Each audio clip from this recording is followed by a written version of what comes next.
Good evening. I'd like to call to order the Board of Education meeting for the Phelps-Clifton Springs Central School District. Crystal, can you lead us in the Pledge of Allegiance, please?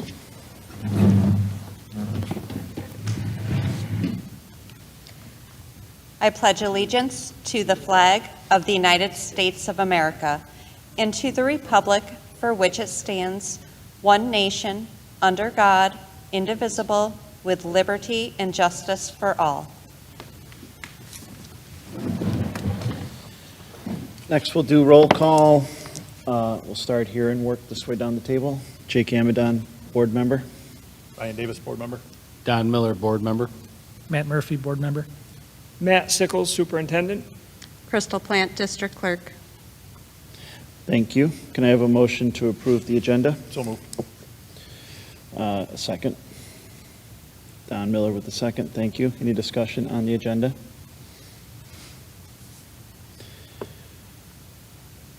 Hearing no discussion, we will consider the agenda approved, which means that I'll move through the rest of the agenda and bring things up in order.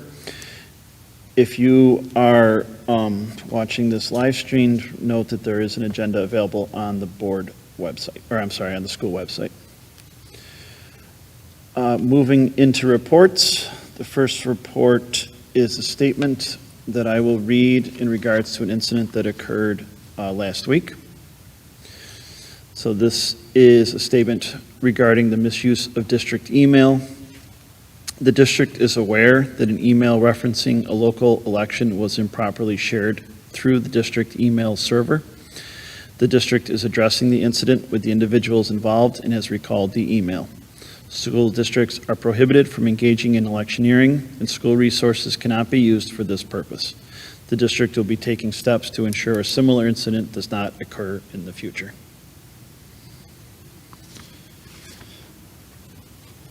That's my report. We'll move into superintendent's report. Superintendent Sickles. Yes. So obviously the most pressing issue facing the district and of interest to the public is the planning for the 21-22 school year.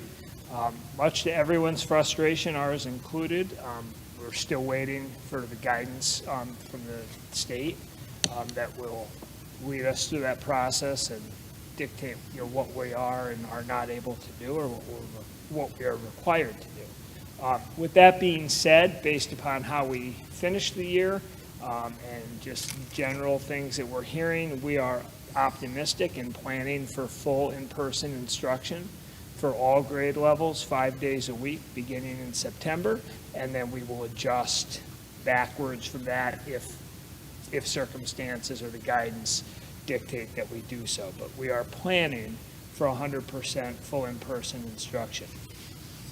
Again, we're waiting for the guidance. There are many questions floating out there regarding whether it will be state level guidance or whether it will be kicked down to the local level. It's all speculation at this point. Just recently was on a Zoom call with the Deputy Commissioner for P-12 Education from New York State, and what she stated was they were waiting for the governor's office and the State Department of Health, but everybody seems to be pointing in different directions. But again, we planned for full in-person instruction. Also, very important, and I'll be sending out a communication to this effect, we are planning for 6th grade to return to the K-6 or UP K through 6 schedule. Last year, due to busing restrictions, 6th grade had to follow the grade 7 through 12 schedule. That will not be the case this year. So UP K through 6 will be on the later schedule, and grade 7 through 12 will be on the earlier schedule as they typically would be. We are planning for full transportation capacity, most likely with masks, as we were required to do so and as we continue to do so for summer. We will still strongly encourage parent transportation whenever possible to assist with that capacity. There are several unknowns. Among them are indoor mask protocols and what those will be, what will be required. Meal protocols, specifically distancing while eating meals, and then remote learning requirements. So it seems increasingly likely that indoor masks will be required to some extent, whether that's up through the age of 12 or for all students grades K through 12, we don't know yet, and we don't know for certain that it will be, but evidence certainly seems to be pointing in that direction.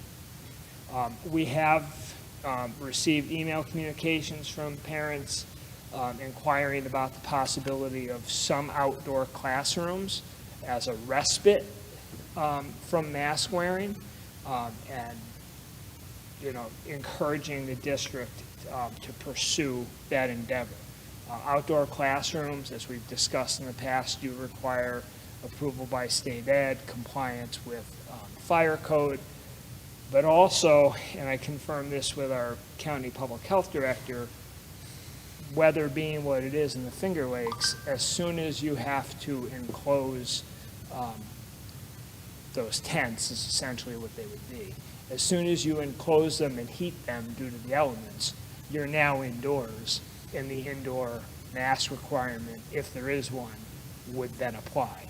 So it would seem more reasonable that as weather allows, to schedule and encourage outdoor PE and recess to the extent possible.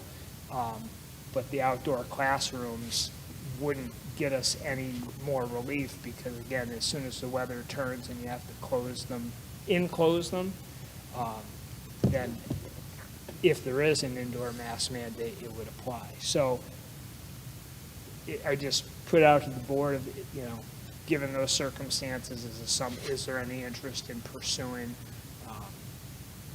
or investigating that option? How would you secure the stuff and the We would have to figure out power for technology, lighting, heat, and then security would have to be addressed. would be set up and break down though, right? Depending upon our ability to secure it.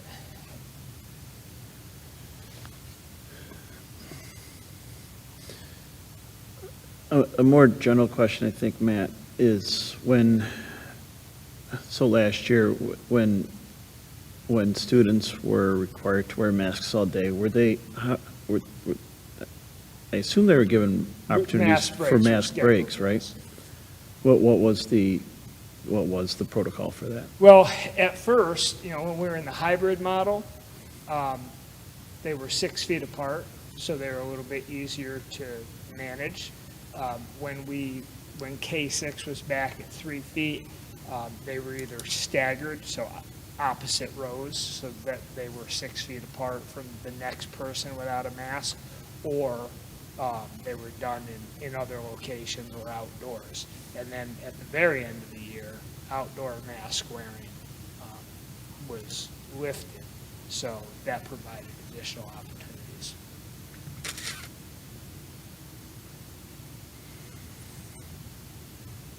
Right, and so we will have, breaks will still be part of whatever. Yeah, assuming that we're 100%, and again, that's where everything seems to be pointing. Yep. It's going to come down to the precautions around that. The hand washing, hand sanitation, disinfecting and cleaning, contact tracing, health screeners, all of those other things that we did for a year to manage the impact, scheduled mask breaks, et cetera. And I believe also, if I remember correctly, every classroom has disposable masks available. Yes, we provide, for we have student. masks on hand for replacement or for anyone who doesn't have them. Right, or, Buses are equipped as well. so students can replace their masks during the day also if they feel that's Yes. necessary.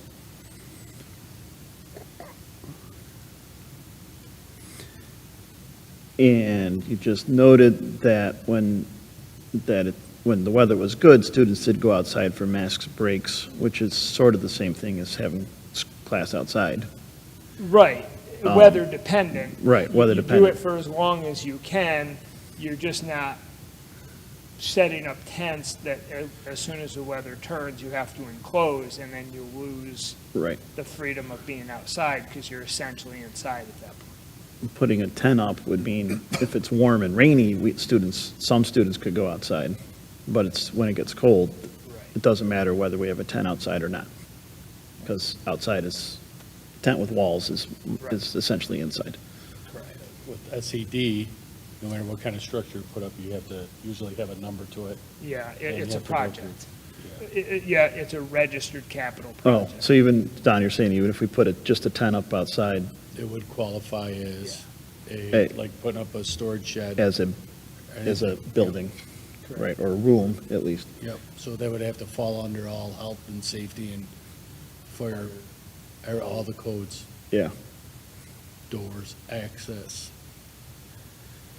lighting, Right. fresh air. right.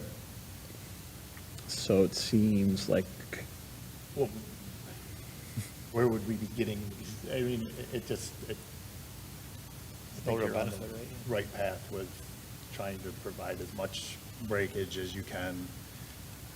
I don't think moving the inside of the building outside is something that's realistic. Yeah. With no way to secure it, and I still don't know where these, I mean, that's a lot of tents. yeah, And- and only for. And like- again, like it was not maybe 6 weeks. suggested, after clarification, it was not Yeah. suggested to completely duplicate the entire footprint of the district, but still to have enough tents Right, to provide a reasonable opportunity for all students to have access. And, you know, for tents of that size, they're not easy to come by. right. So yeah, That's, it used to be where booster clubs used to build concession stands, well, you can't do that anymore. 'cause it's, Right. So it's kind of the same. And like premise. little pop-up tents are allowed at like, track meets, Track meets, softball yeah. games, stuff like that, but they don't meet the standard that would Right, the school require, district nor do can't. they offer the space that would meet the need that we're talking about. yeah, so I'm hearing that that I don't hear a lot of interest in creating outdoor spaces, but I am hearing, that we do want to make sure students get their breaks and, and the masks are available for replacement, right? Yeah, definitely a lot of breaks. Yep.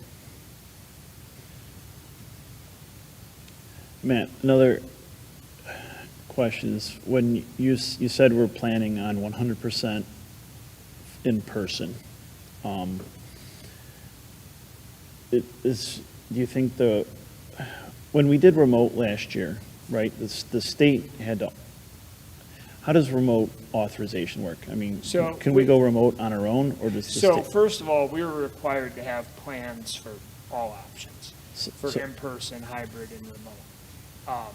And as you recall, we sort of staggered our way into the hybrid model, and some students started remote. Then, once everybody was in the hybrid, remote was then triggered by quarantines directed by the Department of Health.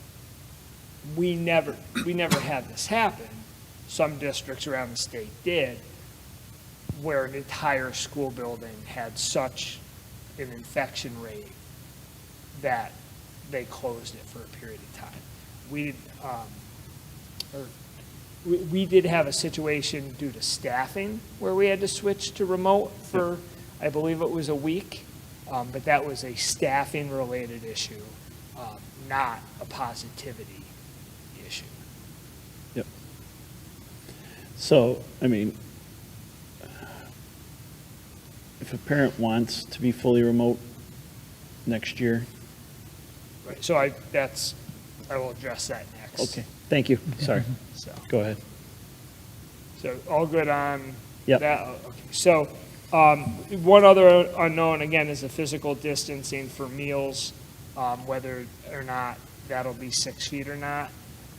We're planning for 3 feet, but we have plans in place to be able to accommodate 6 feet. We would just have to use additional locations within the buildings as satellite cafeterias for additional spaces to spread kids out. So we're prepared and planned out either way for that. As far as remote learning goes, so I do expect, there's nuances to this, I do expect that whatever our reopening plan requirements are, that we'll have to have a remote learning plan at the very least for those instances where quarantines are required or staffing shortages or for whatever reason, the state or the local county health department tells us we have to go remote. So we'll have that plan ready. I think what you're referring to is a parent's right to choose remote learning and no decisions. Could you try again? Sorry about that. No decisions have been made in that regard because it's Sorry, quite. I'm still not sure about that. We aren't either. It may be that the state requires it. Requires. And if that's an the option. case, there, I'm sure will be criteria and rules around it. So that's one possibility. The other possibility is that the state doesn't require it and it leaves it to local decision making. In that case, we have to see where we are. We have to look at, the availability or the delivery model in that case might be dictated by the level of need or parent interest, the corresponding availability of staff to meet those needs, and or our ability to use federal funds to get additional staff, which as we get deeper into the summer hiring cycle, it's getting more difficult to find people. So that could be a challenge and we could be in competition with other districts, but we would assess that at the time. And there may be regional collaborative opportunities or access to remote learning models. So no decisions are made. We're investigating all those. I was in a conversation with our local superintendents today about that very question. Nothing's been taken off the table. No decisions have been made because there are so many different variables that could shape what it may or may not look like. Thank you. Okay. So that's it for the planning process at this point. I will move on to another topic unless there's any other questions. So I get a quick update on strategic planning. At our last meeting on the 12th, I announced that the strategic planning process was scheduled to start the next day, and it did. So the 13th, 14th, and 15th, a team of 20 stakeholder representatives met and reviewed data and created a draft of a strategic plan that'll be presented by a subcommittee to the board on August 16th. The data drove the conversation. So our consultants back at the end of 2019 and early 2020 gathered student achievement data. They met with focus groups of students, staff, and community members. They surveyed community members and then followed up with another survey just this past May and June. So all that data was presented for the Strategic Planning Council to review. In terms of student achievement data, they compared our data to what were called 5 comparison schools, which are like schools in terms of size and demographics and general characteristics who perform at about the same level as our students. And then they compared us to 5 benchmark schools, which had like characteristics, but generally outperform us. And then we were able to look at what are some of the things that they're doing that might be responsible for their out-achieving us. There's an acceptance by the entire group that we need to do better. Our student achievement needs to improve. And the strategic plan that will be presented reflects that acknowledgement. And we're excited to get going, to present it, to have it hopefully adopted after feedback from the board, and then individual management plans will oversee and guide the implementation of the individual initiatives. So really looking forward to getting that going and presenting it to the board in August. And then just a hiring update. The main purpose of tonight's meeting is to get some people appointed so that they're guaranteed to be ready to go. Some of them have to give notice at other districts, and we want them ready to go for the start of school. We have 11 certified staff being appointed tonight. Additional hiring is ongoing, and more appointments will occur on August 16th. If necessary, because some of these are a ripple effect, and everybody's hiring, and teachers are moving from district to district, and that could benefit us, or in some cases could create vacancies for us. So we'll continue the hiring process until we have all positions filled. There's the outside chance of needing another special meeting at the end of August if there are people who need to give notice ASAP to get them in place. But I've also asked the administrative team to have contingency plans in place in the event that a new hire is held to notice and isn't ready on opening day, that we have those positions covered on a short-term basis. So probably one of the, not just as a superintendent, but in my entire administrative career, one of the busiest hiring summers I've ever experienced. That's my report. Thank you. Any questions from the board? Moving on to public comment. Is there anyone here for public comment? Seeing none, we'll move to the board discussion process for filling the vacant BOE seats. So at the conclusion of our meeting, or following our meeting last time, Sherry Sherman did resign her position on the board, effective immediately.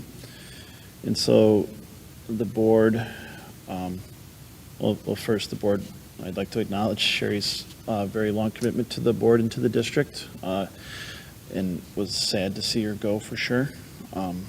So Sherry, if you're watching, thank you for everything you've done for us. We've talked, I do have some guidance from our school lawyers on the process that it takes, so our possibilities for how we fill a seat. There are some standard ways of doing it, or some options that the board needs to discuss. And my plan is to discuss this in more detail at our next board meeting in August, at our regular board meeting. Any questions or thoughts from the board on this?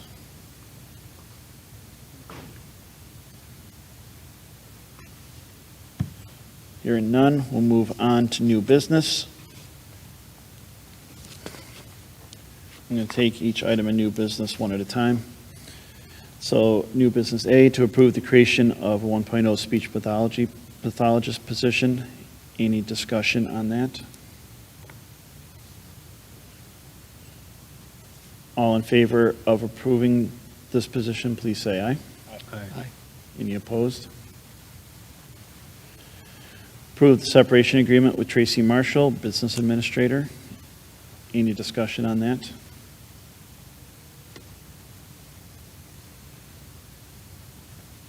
All in favor, please say aye.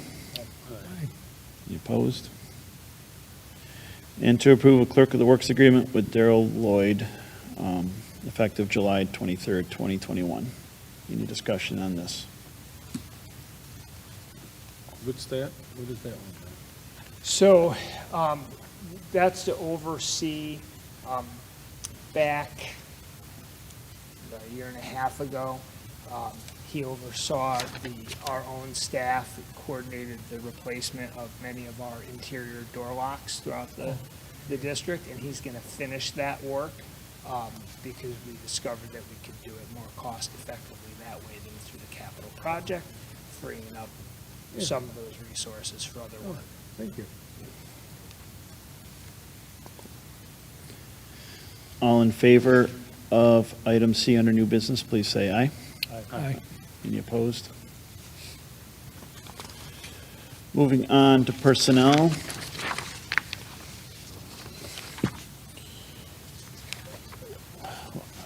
Take all of letter A together. resignations, 2 resignations. Any discussion on these 2 resignations?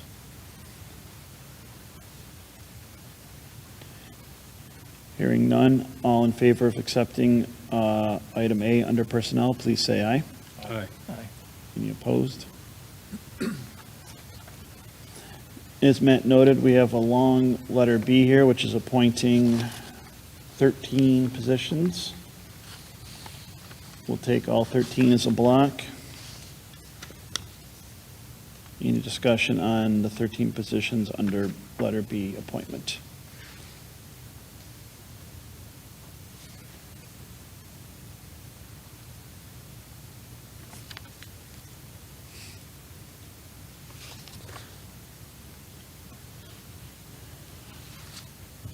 Hearing none, everyone in favor of approving item B, please say aye. Aye. Any opposed?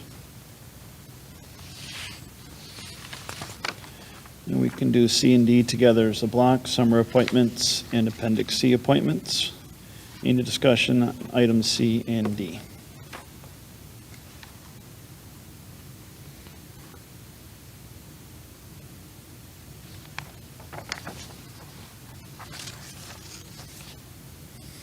Hearing no discussion, everyone in favor of items C and D, please say aye. Aye. Any opposed? Moving on to our second public comment. Anybody for public comment? Seeing none, no one will move to adjournment and executive session. So I have a motion to adjourn the regular board meeting for the purpose of entering into executive session for the purpose of discussing matters leading to the appointment, employment, promotion, demotion, discipline, suspension, dismissal, or removal of a particular person and contract negotiations. Everyone in favor of moving into executive session, adjourning and moving into executive session, please say aye. Aye. Any opposed? Motion is passed. We will now move into executive session. Thank you all for coming.